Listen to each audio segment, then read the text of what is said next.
Namesto tribun v Planici je bil ta teden napolnjen Trg Republike, materijala za razmislek pa nam dajajo tako Ukrajinci, ki so vrata pokazali skupini Laibach, kot tudi Avstrijci, ki zapirajo lakirnico v Hočah. Gledate Odmev tedna, v studiu pa pozdravljam inženirja, intelektualca in nekdanjega ministra, dr. Žigo Turka. Pozdravljeni. Dober dan. Skratka, v sredo je potekal drugi veliki protest upokojencev. Po nekaterih ocenah se je zbralo približno 20,000 ljudi, kar je pravzaprav za slovenske razmere izjemno veliko število ljudi. Redko kdaj smo lahko spremljali kakšne druge proteste, ki bi bili tako številni. To je velik dosežek, posebej še, če upoštevamo, da gre za populacijo, recimo neko bolj stran, ki nekako ni tako zelo protestniško naravnana bila v zadnjem času, torej recimo proti levim vladam običajno nismo videli tako masovnih protestov. Kako ste sami spremljali ta protest? Ja, torej zdi se mi, da si je vlada celo to protestniško zimo, pomlad zakuhala sama z nepremišljenimi, verjetno kot posledica neizkušenosti vseh mogočih obljub, ki jih je delila levo in desno, vseh mogočih povišanj prihodkov, dohodkov in vsi so prišli na to, da če ne bodo pristavili svojega lončka, če ne bodo glasno stvari zahtevali, da stvari ne bodo dobili. Skratka, kdor ne bo glasen, ga bodo prezrli in upokojenci so se organizirali. Ponavadi je pri tej populaciji tako, da nekaj časa traja oziroma se ne spravijo kar tako na ulice in trge protestirati, so precej potrpežljivi, ampak ko je dovolj, je pa dovolj in se mi zdi, da ugotavljajo, da stvari v zvezi s to vlado in politike, predvsem ekonomske, gospodarske, finančne, ne gredo v pravo smer. Je nekako pričakovati ta zagon, da se bo nadaljeval? Recimo, bomo zdaj vsakega prvega v mesecu priča recimo nekim masovnim protestom na Trgu Republike? Ne vem, bomo videli, v katero smer se bodo stvari razvijale, tudi koliko se bo vlada, če tako rečem, učila ob delu, ne. Počasi bo eno leto, odkar imajo oblast in, kako bi rekel, razen obljub in razen nepremišljenega pravzaprav izzivanja ljudi z obljubami vseh mogočih neumnih ukrepov, še nismo dosti videli.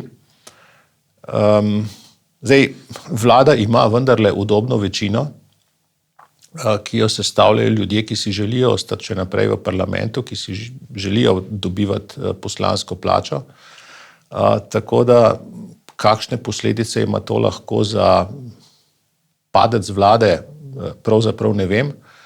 Je pa verjetno, da bodo te skupine, ki bodo glasne, več dosegle in to je pravzaprav za neko vlado in za neko državo zelo slabo. Inflacija ni nekaj, kar bi bil, kako bi rekel, naraven pojav, ki se zgodi, bom rekel, samo od sebe kot naravna nesreča, ki jo je treba poskušati čim bolj sanirati. Pomeni, da je denarja v obtoku preveč, da je zato manj vreden, da je denarja več kot stvari, ki jih ljudje lahko kupijo in, veste, načelno ni nobene logike v tem, da če je inflacija velika, se morajo zato povečati plače. Ne, ali pa pokojnine, konec koncev. Stvari oziroma dohodki se povečajo zato, ker nekdo več naredi.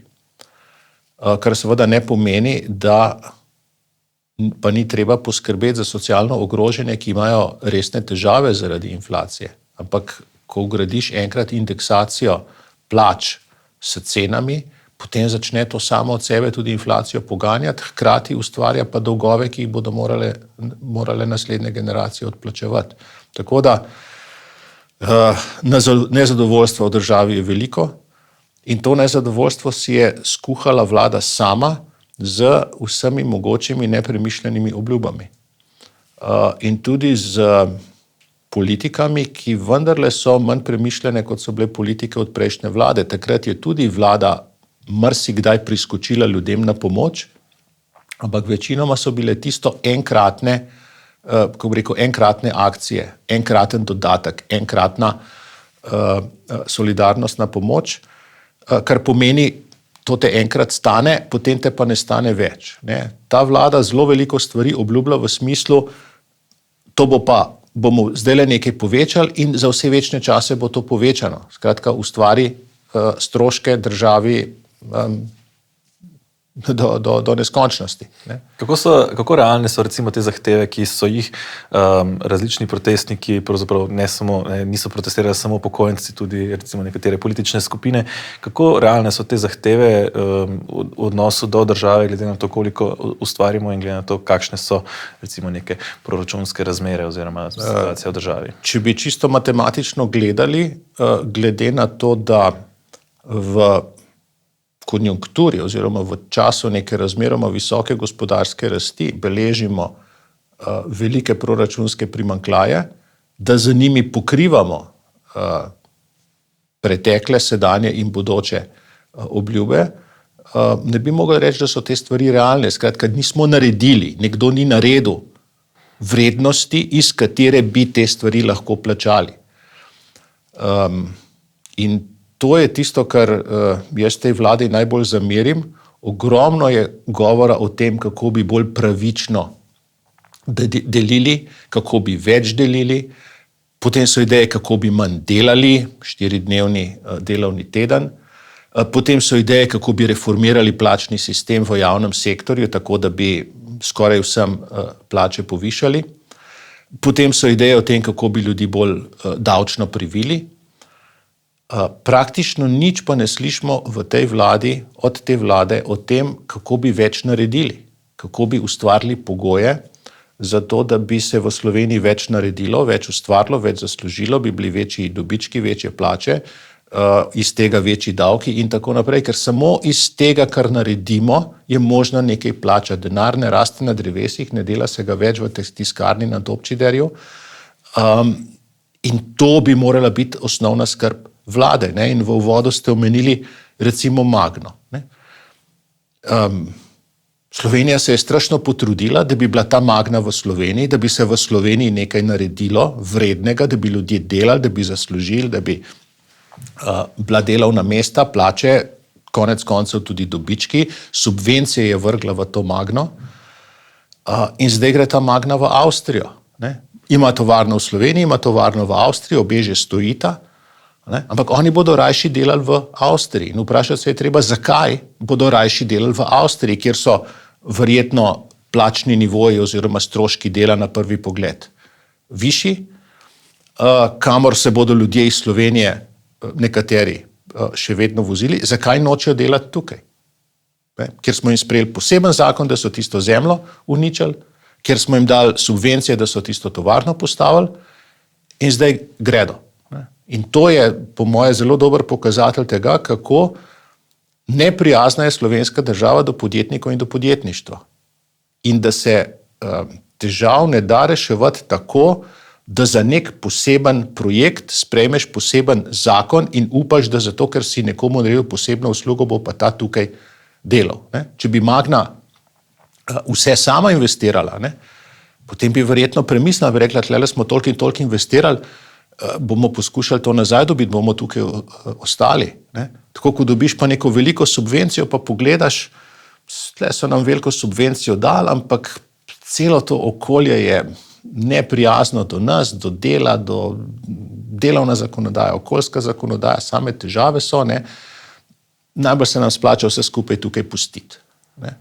Ker je razmeroma malo tveganja pa Magna v Slovenijo vložila. In to je dober pokazatelj tega, ne, kako nas tudi veliko stane in kako moramo mi za tuje investicije, ki pridejo v Slovenijo in s katerimi se bo nekdo slikal enkrat pred tovarno, zdaj pa tuja investicija vendarle prišla, ne, zato ker imamo do podjetnikov in podjetništva neprijazno okolje, moramo dajati na drugi strani večje neke pomoči, subvencije, skratka, podkupovati v dobrem smislu, ne v koruptivnem smislu, moramo tuje firme, da v Slovenijo vendarle pridejo. To so neki umetni posegi, ne, na sam trg. Ne, torej posegi so, namesto da bi bil celoten ekosistem prijaznejši za podjetnike, ne, poskušajo to splošno neprijaznost nekaterim reševati tako, da bodo za nekatere naredili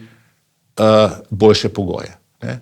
In to parcialno reševanje se je kar nekako razpaslo, oziroma se tej vladi zdi, da lahko na ta način zadeve rešuje. Tudi stanovanjska politika, konec koncev. Ne.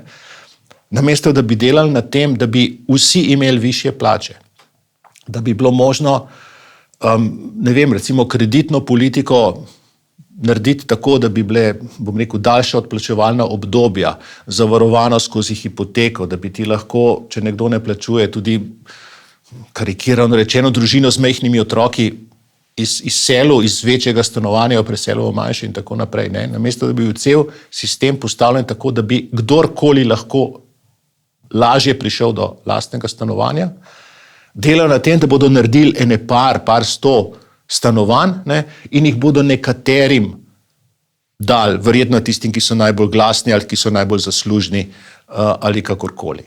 Ne. In to ne pelje nikamor. Zanimiva je tukaj tudi vloga medijev, ne, po svoje, ki o teh zadevah sorazmerno malo poročajo. Tudi recimo ta odnos, če se spet vrneva na proteste, ki so potekali, ne, bistveno z drugačnim odnosom smo lahko spremljali, kako se poroča o protestih recimo upokojencev in pa kako se je poročalo recimo o kolesarskih protestnikih. Ne, smo poslušali, kako je to strankarski protest, kako je Pavel Rupar strankarski človek, kako so SDS-ovi ljudje organizirali to, kako so z avtobusi vozili ljudi v Ljubljano in tako dalje, ne, kako so bili govori demagoški, medtem ko recimo na drugi strani nismo poslušali, da je, marsikdo verjetno niti ne ve, da je ustanovitelj 8. marca recimo trenutno minister za solidarno prihodnost, torej aktivni politik levice, ne, in kako zelo so povezani recimo na drugi strani. Ja. Pri nas smo nekako navajeni, da strankarsko in politično je tisto, kar je desno, kar je izven tega mainstreama, ki je v zraku, ki je v vodi, ki ga vsi dihamo, ki ga sploh ne čutimo več. Ne, tisto je pa, bom rekel, neodvisno, nestrankarsko, nadstrankarsko, nepolitično in tako naprej. Skratka, če nekaj prestaviš iz sredinskega, neutralnega, desnega v levo, ne, potem temu rečeš depolitizacija. In to je možno seveda samo v razmerah, kjer dejansko velikansko večino vsega javnega prostora obvladujejo tisti, ki tako govorijo, ki ljudem tako razlagajo. In nekdo, ki ne spremlja politike tako natančno kot midva, ampak posluša, ne vem, slučajno zraven, ko si kuha zjutraj kavo ali pa ko stoji zjutraj z avtom v zastoju, mu gre skozi eno oko noč, skozi drugo uho ven, ampak tisto, kar pa začuti iz vseh strani, ne, je pa ta simpatija oziroma naklonjenost velikanske večine vseh medijskih ljudi, ki z nekim žarom, simpatijo poročajo o enem protestu in morda objektivno suho ali pa morda še celo majčkeno zajedljivo in sovražno o nekem drugem. In te profesionalnosti pač ni pri velikem delu teh slovenskih oblikovalcev javnega mnenja. Zdaj, še en manjko se je pojavil v zadnjem času, smo videli, da je recimo tako imenovana civilna družba, nekako imamo to levo civilno družbo, neko alternative ali pa neke desne ali pa neke ne leve civilne družbe, pa pravzaprav do zdaj nismo imeli. Je mogoče ta inštitut 1. oktober, ki se zdaj ustanavlja v okviru teh protestov oziroma ti siceršnji protesti, ki sicer potekajo še vzporedno, je to nek zametek morda neke civilne družbe, ki ni navezana na levico? Vidite že tukaj ta potencial? Morda še ne? Dejstvo je, da kar se civilne družbe tiče, vsaj v Sloveniji, je eno veliko neravnotežje, za katerega bi do neke mere lahko rekli, da smo krivi tudi sami oziroma da na recimo desni sredini nismo bili dovolj aktivni. Po drugi strani je seveda to civilna družba, pa predvsem zavzemanje inštitucij, zavzemanje univerz, zavzemanje kateder, zavzemanje uredništva, zavzemanje državne uprave, sodstva, del pač te Markuzejeve taktike, kako mora levica ne za neko revolucijo, ampak s kapilarnim prodorom v vse strukture zasesti oblast in zasesti družbo. Ja, jaz upam, da smo se to naučili, da stvari same od sebe, ne, če jih pustiš, ne gredo v našo smer. Ne, stvari gredo same od sebe, če jih pustiš. Jaz se bojim v neko levo-liberalno razpuščeno smer, ker je to nekako v tisti prvobitni naravi človeka, da se upira delu, redu, varčevanju in tako naprej. Ne. In bomo videli, kaj bo nastalo. Nismo dovolj spretni, nimamo prave ambicije za to, da bi, predstavljam tudi mladi ljudje, ki so recimo vrednostno na naši strani, bi radi imeli neko resno službo. Ne bi mešali megle v nekem inštitutu 8., 9., 10. marec in tako naprej. Ne.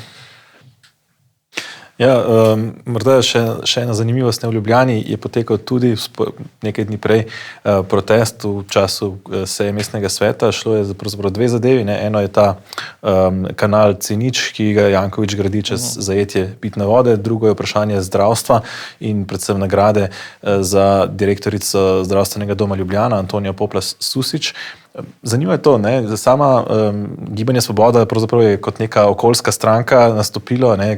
Celo v tujini so jih predstavljali kot okoljevarstvenik Robert Golob prevzel vlado, ne? Zdaj so pa pravzaprav držijo štango, če lahko tako rečem, malo po domače, Jankoviću, ko gradi pravzaprav kanalizacijo čez zajetje pitne vode, pa spomnim se, kako so bili glasni recimo na referendumu o pitni vodi, pa gre za bistveno manjši, mislim, bistveno hujši poseg recimo pri kanalizaciji, kot pa če bi nekdo lahko zgradil nek gostinski objekt ob reki, ne? Ne vem, ne, se vse pove v bistvu tisti posnetek Goloba, na katerem je Janković Golobova kraljica, ne, oziroma govorijo o Jankoviću kot o kraljici v tej igri šaha, v kateri se igra, tako da tukaj so, se mi zdi, dosti blizu skupaj, morda so kakšne frakcijski boji oziroma prestižni boji med njimi. Kar se tiče te nagrade, veste, zadeva je, tukaj gre dejansko za prestiž, tukaj gre dejansko za to, da župan pokaže vsem ostalim, kaj mi pa morete, kaj nam pa morejo. Tukaj gre za, mislim, da reda velikosti 500-600 evrov neto za eno leto, ne, kar bi lahko do te gospe tudi na kakšen drug način prišlo, ne. Ampak gre za to, da se fantje majčkan, kako bi rekel, tehtajo med seboj. Primcu je treba priznati, da je odličen ljudski tribun in da najde teme, ki ljudi zanimajo, ki ljudi motijo. In dejansko to, da se ta kanal gradi brez takega dovoljenja, kot ga bi moral imeti, tudi za, bom rekel, samopravno državo ni najboljše spričevalo. Po tehnični plati se jaz ne upam soditi, koliko je dejansko problematičen in koliko ni, ampak to bi se prav z pravimi dovoljenji oziroma presojami vplival na okolje izvrednotilo in to se ni. Kaj za Gibanje Svoboda pomeni recimo ta močen vpliv Jankovića oziroma ta vsemogočnost Jankovića, ki jo kaže na ta način in hkrati tudi pravzaprav nek razkol, ne? Vidimo, da centrala stranke je proti, ne? Ljubljanski odbor je podprl, je šel skupaj z Jankovićem, so že to recimo neki prvi koraki razpoke v sami Golobovi stranki? Jaz mislim, da so to nesoglasja, ki si jih lahko privoščijo zaradi svoje moči. Na levi so vedno, ne bom rekel povsem skregani med seboj, ampak je veliko nekih trenj takrat, kadar so močni, kadar so ogroženi, kadar je nevarnost ali kadar je na oblasti desna sredina, takrat se vsi, bom rekel, složno združijo in sem prepričan, da bo isto tudi v tem primeru. Tako da tukaj gre bolj ali manj, se mi zdi, za neko pozo. Tisto, kar je bilo pomembno, tam so dvignili roke. Če bo kdaj sila, se bo spet kdo komu opravičil in bo vse v najlepšem redu. Zdaj, svojevrstno zaušnico so pa državljani dali tudi organizatorjem svetovnega prvenstva v planici, kar je po svoje pomemben dogodek športni.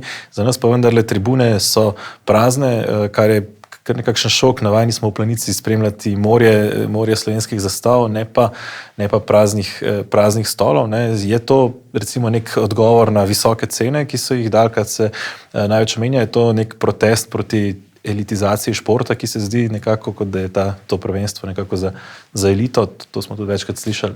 Kako ste spremljali to prvenstvo? Kaj jaz vem, jaz sem bil parkrat v Planici, tudi imam zelo lepe spomine, kot otroka me je oče pelal, ker sta bila goriška njegova študenta, oziroma vsaj eden je pri njem še celo diplomo delal, in sva precej odblizu lahko tam tekme gledala. Slovence je zanimala vedno skakalna tekma, skoki. Mislim, da je več faktorjev tukaj, nisem jaz ta prav, da bi razglabljal, zakaj je gledalcev v Planici malo. Se mi zdi, da recimo naša stran mečkam pretirava, ko poskuša to odložiti na prag vlade, češ tudi zaradi vas je manj gledalcev oziroma premalo gledalcev. Imamo večje probleme s to vlado in so za kakšne stvari bolj krivi in jih nima smisla za čisto vse obtoževati. Je pa dejstvo, da jaz se ne spomnim, da bi recimo nek nordijski šport v Sloveniji razen poletov imel blazno gledalcev, da bi ljudje drli, kadar so na Pokluki recimo neki teki, ne? Kadar je na Pokluki kakšen biatlon. Ne? Pač, ja, kakšen gre malo pogledat, pa če je lepo vreme, pa kakšen čaj spijejo in je to. Za Planico so nas tudi mečkam zastrašili. Ne? To se je govorilo en mesec, kako pa ne z avtomobilom, pa ne parkirati, pa že ne vem, kje na Jesenicah avto pustiti, jeti z vlakom iz Ljubljane, bohvar se pelati v tisto smer. Jaz sem vse načrte, da bi šel na Višarje smučati, za ta čas, kako bi rekel, odložil, ker pričakujem, da je prometno Zgornjesavska dolina nemogoča, tako da so se ljudje tukaj gotovo mečkano preplašili. Cene, veste, cene so visoke, ne? Cene so visoke in bomo videli, ko bodo poleti. Ne? Jaz mislim, da bo slika vseeno drugačna. Tudi konec koncev tudi vreme. Ne? Ali ti greš lahko v kratkih rokavih gledati polete marca, ne? Ali pa v tem mrazu, snegu gledaš, kako tam nekdo nekaj teče, ne? Na smučeh je razlika. Ne? Pa so cene, recimo, ki so se omenjali kot eden od glavnih razlogov za nizko udeležbo, so cene navite, pretirane ali to nek odraz pač realnega stanja po ukrajinski vojni, po inflaciji, ki smo imeli recimo po covidnih ukrepih? Kako ste videli te vodo za 3,5 evrov, pa karta, ki je primerljiva z norveško? Cene se nam zdijo visoke, zato ker so slovenski dohodki razmeroma vedno slabši, sploh vedno slabši v primerjavi z tem, koliko stane hrana oziroma koliko nekih tekočih stroškov za hrano, energijo, transport imajo ljudje. In jim gotovo v tem času ostaja manj. Ampak kot sem rekel na začetku, ne, rešitev ni, zdaj bomo pa plače vsem povečali, zato ker je inflacija. Ne. Plače povečaš, če več narediš. Če je dražja nafta zaradi ukrajinskega oziroma zaradi ruske agresije na Ukrajino, zaradi tega ni vaše delo, moje delo nič več vredno. Če na pumpi več plačava, sva kaj več naredila, zato nisva. Ne? In jaz mislim, da se organizator ni zavedal kupne moči Slovencev in se ni zavedal, v kakšnih težavah živijo tisti, ki bi sicer v Planico prišli.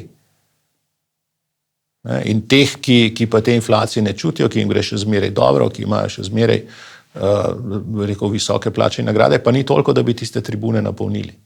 Tako da gre bolj za eno nerazumevanje, kako bi rekel, ljudstva, ne, jejte potico. Ne. Tam imate potico v Planici, pa pejte potico jesti v Planico. To je en del, to bi lahko recimo tej vladajoči eliti, s katero so ti organizatorji, ki te cene določajo, na nek način povezani. Ne nujno za politično, vladno in tako naprej, ampak kaj pravijo, ne, sita vrana lačne ne razume in lačne vrane niso prišle gledati No, pa so spet nekako pri tem Planico. začetnem dilemi, kako več ustvariti oziroma kako omogočiti ustvariti okolje, da bomo lahko več ustvarili. Ne. Ja, in gledajte, naši dohodki zadnja leta, mogoče 10 in več let, so v neki stagnaciji. Ne. Če pogledate, kaj se je zgodilo z plačami v javnem sektorju, ki so en tak pokazatelj v bistvu splošnega stanja, ker se potem tudi vse ostale plače na to vežejo. Ne? Država je bila prisiljena oziroma je malo iz sočutja, iz socialnih razlogov, malo iz ideoloških, dvigala plače in jih je dvigala na spodnjem robu. Ne? In ima čedalje več ljudi minimalno plačo ali pa čedalje več ljudi blizu minimalne plače. Ne? Razmerja so se povsem porušila med najnižjo in najvišjo plačo v javnem sektorju, je bilo nekoč, razmerje 1:7, zdaj je razmerje 1:4, ker ni bilo denarja, da ko so ugotovili, najnižje plače so prenizke, vse plače bomo povečali za 10%. Ne, povečali so samo najnižje plače. Ne. In ves čas poslušamo po medijih, je kriza, bomo povišali pokojnine, ampak bomo povišali samo najnižje.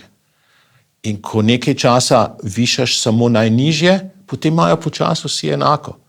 Ne? Če imajo pa vsi enako, potem se pa vsak sprašuje, zakaj bi se pa jaz več trudil, če imajo vsi enako. In se ena taka splošna letargija, skoraj lenoba, začne širiti po državi. Še eno stvar bi odprl, in sicer te dni smo dobili en signal iz Kijeva, ko so skupina Laibach želeli tam izvesti koncert, šlo bi za enega, ne ravno prvega, ampak enega prvih koncertov v tej državi po ruski invaziji, katero obletnico smo obeležili prejšnji teden. Pa vendar so jim nekako zaradi njihovih tako imenovanih proruskih stališč oziroma njihovih argumentov, ki so jih navajali, ki so nekako malo podobni včasih tudi ruski retoriki, Ukrajinci pokazali vrata, so rekli, nočemo vaše samopromocije v Kijevu. So tukaj šli predaleč? Ali, Torej, Laibach je zelo podobno kot tudi pismo teh bivših predsednikov, rektorjev, profesorjev, intelektualcev, ki je imel drugo tako pismo, vsaj kolikor jaz štejem, lani junija so nekaj podobnega napisali, da je treba nehati oboroževati Ukrajino. Skratka, in eni in drugi so povsem prevzeli ruski narativ oziroma rusko propagando oziroma kako Rusija poskuša prepričati ljudi, da bi ta konflikt razumeli. Oni jih poskušajo prepričati, da je to konflikt med Rusijo in Zahodom oziroma med Rusijo in NATO-om in da se tukaj neka proksi vojna dogaja med Američani in Rusi v Ukrajini. Kar absolutno ni res. Rusi so napadli Ukrajino in ta vojna se lahko vsak hip konča in lahko je mir v trenutku, ko Rusi rečejo, ok, oprostite, zmotili smo se in se odpeljajo na mejo. Nihče, noben Ukrajinc ne bo ukrajinska vojna s pomočjo ameriškega orožja ne bo šla za njimi jih preganjati do Moskve ali pa do Vladivostoka.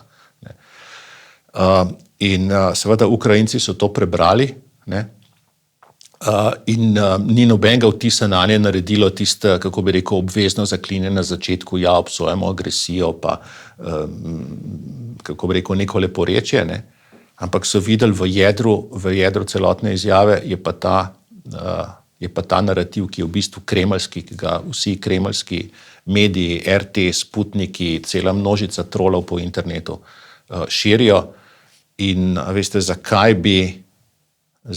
bi promovirali Laibach oziroma omogočili Laibachu nek oder za samopromocijo v Kijevu ob takih stališčih. Potem so se pa zgovarjali pevci in glasbeniki, da hoče Ukrajina, da je bil problem to, da oni cenijo, Dostojevskega in tako naprej. Ni bil to problem.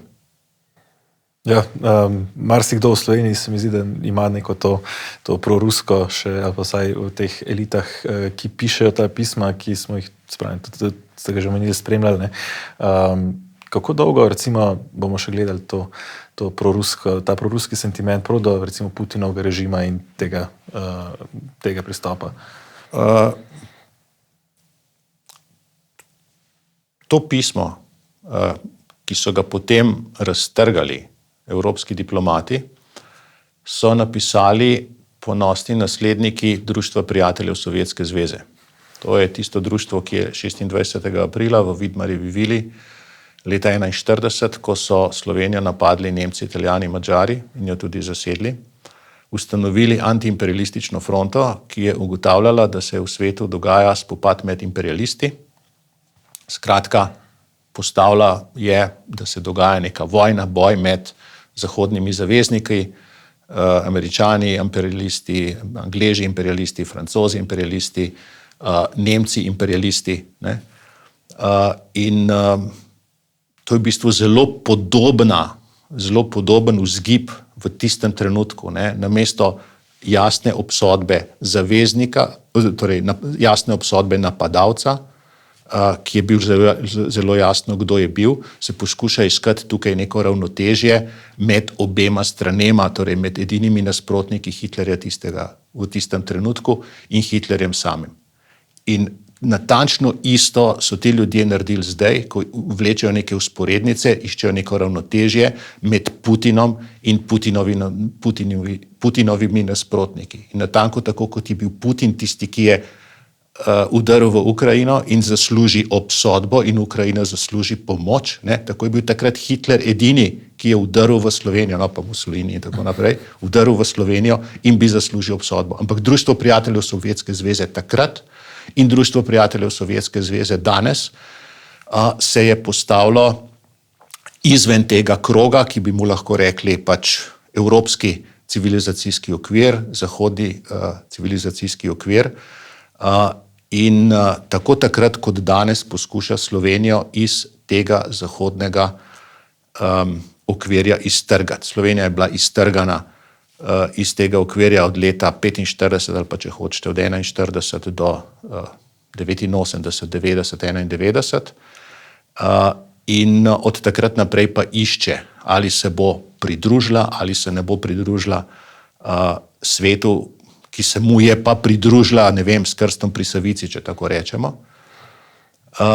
In v Sloveniji, znotraj Slovenije teče boj.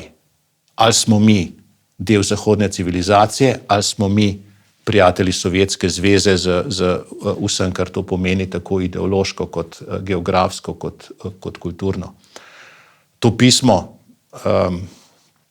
ni bilo prevedeno v angleščino, o tem pismu ni poročal noben tuj medij, nikakršnega odmeva ni imelo to pismo nikjer v svetu, nikakršnega vpliva, resnega vpliva na vojno in mir to pismo ni imelo. To pismo je bilo namenjeno temu, da se Slovenijo drži nekoliko stran od naših prijateljev v Washingtonu, v NATO, v Bruslu in tako naprej. In tisto, kar je pri vsej zadevi zaskrbljujoče, je dvoje. Prvič, kako formalno markanten del slovenske publike je to podpisal. 2 bivša predsednika, 2 trenutna župana največjih mest, 4 bivši rektori 3 slovenskih univerz, skratka tisti, ki Slovenijo peljajo, ne, ki so nekako elita od elite, tisti so to podpisali, kar nam nekaj pove o tem, kje je forma mentis Slovenije. Klofuta, ki so jo dobili od diplomatskega zbora, je po eni strani, seveda ne po eni strani, je povsem zaslužena, ampak klofuto smo na nek način dobili vsi. Namreč to, da slovenska elita nekaj napiše in more potem diplomatski zbor evropskih držav ji razlagati, ne, da gospodje, vi ste to iz kremeljskih propagandnih materialov prepisali. Ne. Je blamaža, ampak ne samo za njih, je blamaža tudi za to, da je ta evropski okvir ocenil, da v Sloveniji ni drugih, ki bi odgovorili na to, da se ni zbralo 100 nekih drugih intelektualcev, razumnikov, športnikov, profesorjev in tako naprej, ki bi napisali nek kontratekst. Je bilo nekaj kolumn, ki so bile čist v redu, tudi jaz eno pišem, ne? Ampak kot da ne bi bilo v Evropi pravega zaupanja v to, da smo mi sposobni sami sebe spraviti na ta prave tirnice. Ja, to je spopad, ki ga bomo morali nekako vsak od nas tudi ponotraniti in zavzeti neko stališče. Dr. Turk, hvala za gostovanje v današnjem Odmevu tedna. Spoštovani gledalci, mi pa poglejmo, kaj je še odmevalo v tem tednu.